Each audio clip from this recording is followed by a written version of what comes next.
morning, Jack the Nerdy fans. Welcome to my review of the new Disney Plus series, Percy Jackson and the Olympians. Before I jump into that review, as always, make sure you hit that subscribe button. That way you guys never miss out on a video. And if you do enjoy our content, please make sure you give these videos a thumbs up. It greatly supports the channel and it is the greatest metric that YouTube uses when deciding to promote our videos to other users. So it doesn't cost you a thing. Hit that thumbs up button. We appreciate your support. So with that out of the way, let's jump into it. So I came to the Percy Jackson train very, very late in the piece. Never read the books. Didn't see the original films that came out years and years and years ago. Only about a month ago, Mrs. Jack the Nerdy made me sit down and watch that movie. Just the first movie. I haven't watched the second one, but I did thoroughly enjoy the film.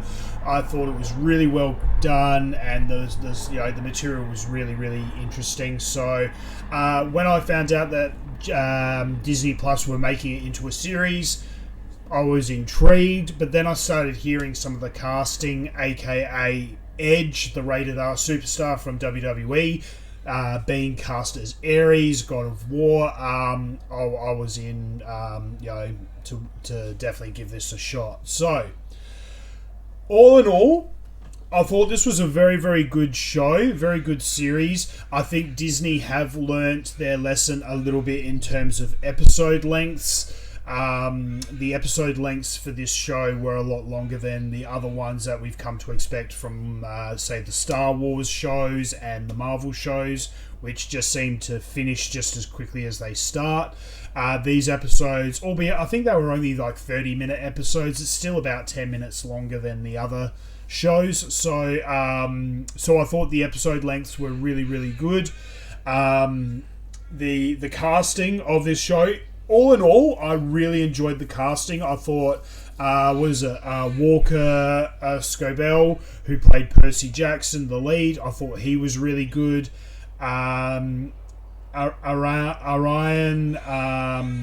who plays Grover, his best friend, was really, really good. Obviously, Adam Copeland as Ares, I thought he was good. Even though he didn't get a lot of screen time, I thought he played the character really, really well. Jessica Parker Kennedy, who plays Medusa, I thought she was absolutely brilliant. I really enjoyed her time on screen. I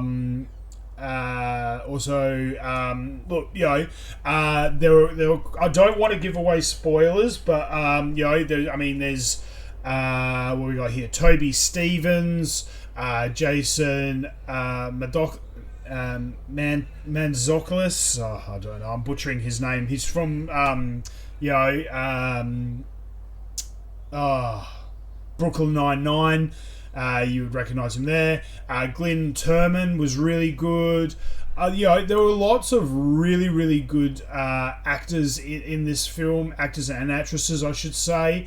To me, the biggest issue, again, with Disney and their little agenda that they've got going on over the last couple of years, in this, this is a series based on Greek gods.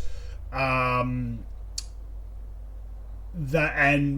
with Disney and their little agenda at the moment, I hate to say it, but they cast a number of actors and actresses of African American descent in roles that should, I hate to say it, typically should be white.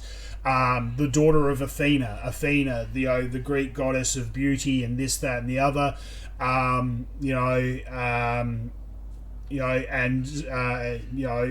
A couple of other gods themselves. The gods were typically portrayed as Caucasians, and having black actors and actresses in these roles. Once, maybe twice, I can kind of, live with. I can kind of go, I'll suspend my disbelief, and go along with it. But when it's done multiple times, you just kind of go, you know what, I can't buy it anymore. I don't believe it. especially because if you know Greek history, again, the gods were basically white, and people of color were basically slaves back in those days. I'm not saying it's right. I'm not saying it's wrong. I'm just saying that, look, if you're going to do something that's based on history and mythology, you got to stick to those types of things. If not just for believability, but also continuity. So, look, like I said, on the whole, I enjoyed the show. I just think that there were a few casting choices that you could tell, were very obviously dictated by wokeism and political agendas, and it did affect the quality. It did affect the quality. I will admit that. Costuming was absolutely really, really good in this. I could not fault the costuming, the visual effects. It was really good, though. They didn't rely super heavy on visual effects. Obviously they used visual effects where they had to, because obviously you are dealing with mythology, gods, monsters, this, that, the other. So there had to be, they had to use CGI in some areas, but they didn't rely on it. So I thought that was really, really good. I thought the use of language and they very much modernized it, updated it, which I thought was really, really good. And look, I mean, on the whole, given Disney's track record with their TV shows over the last, let's say, 4 years, I think they definitely kind of took a step up with this one. I thought they did very well.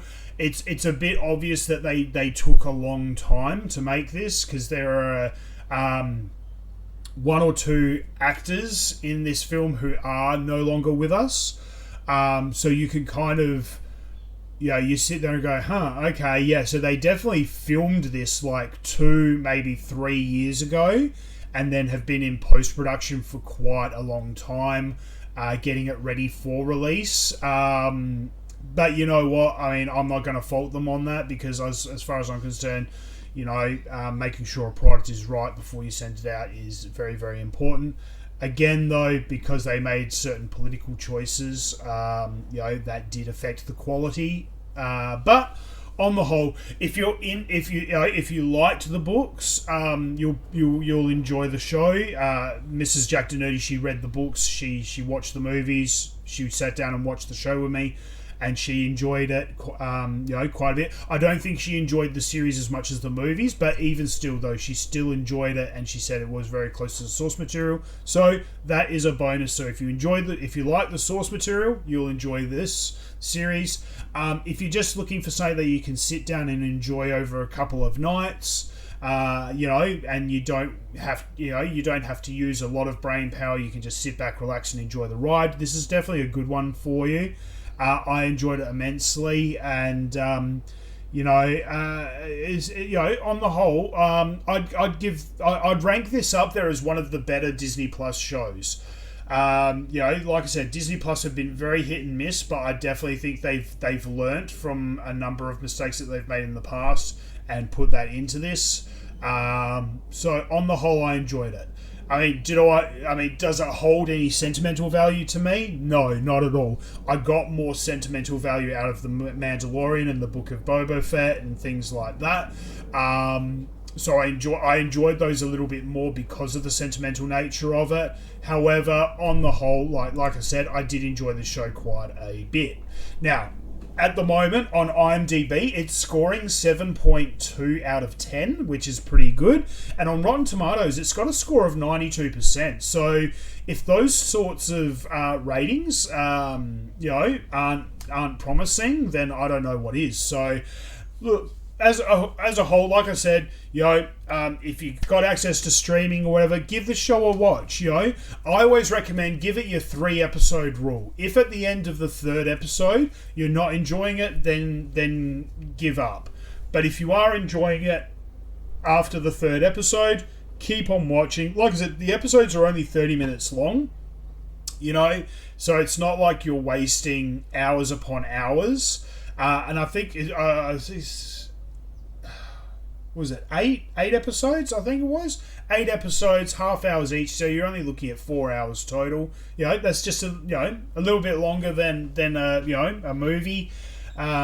So like I said, do yourself a favor if you enjoy mythology, fantasy, all these types of things.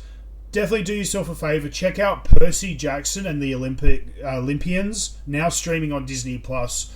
I think you'll get a kick out of it. So I enjoyed it. You'll enjoy it. Hit me up in the comment section below. Let me know what you guys thought of this show. If you enjoyed it, if you didn't, what your thoughts were on the casting. I'd be very interested to know what everyone else thinks of this show. As always, guys, make sure you hit that subscribe button. We got heaps more content coming out over the next couple of weeks. We got heaps of blockbuster films coming out. I will be reviewing all of them, so hit that subscribe button so you don't miss out on a video. And again, give these videos a thumbs up. Until next time, guys, stay jacked and stay nerdy.